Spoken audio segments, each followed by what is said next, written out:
While every particular kick drum is going to have its own unique properties, there are some basic tonal elements to all kicks that can be learned. Utilizing this information with the application of simple EQ techniques, any kick drum recording can become that all-important foundation your mix needs. The low end of the kick sound, commonly called body or boom, usually resides between 60 and 80 Hz, depending on the size and the depth of the drum.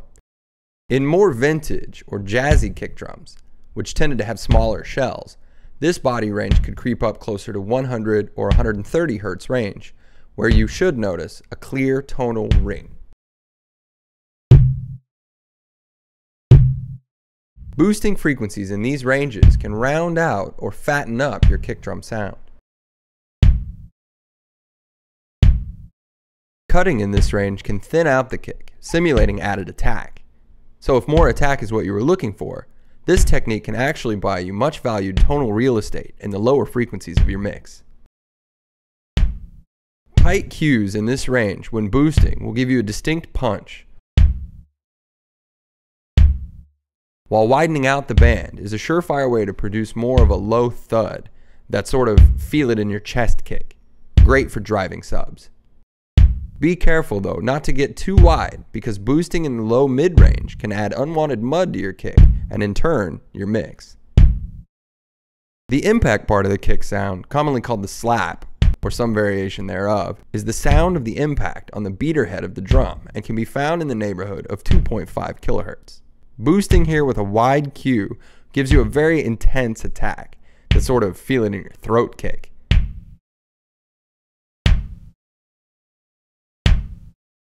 While a narrow cue can bring a muddy kick into clarity or help it cut through a mix.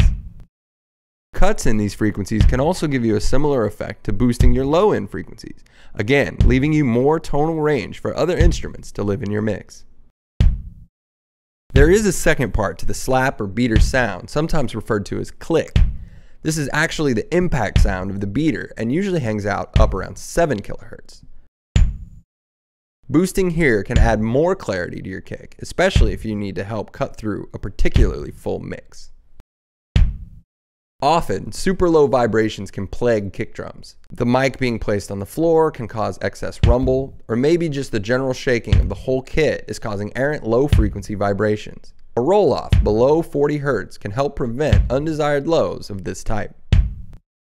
High frequency roll-off can allow you to create additional space in your tonal range for other parts of the mix, especially overheads in the high frequencies. You can usually be fairly liberal with cuts in the highs, since the air in your mix is probably going to come from those overheads anyway.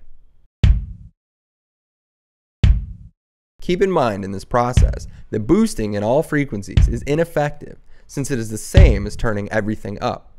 So, for better results in your mix, use cutting EQs when applicable, or keep your cue sizes as tight as reasonable to achieve your desired effect.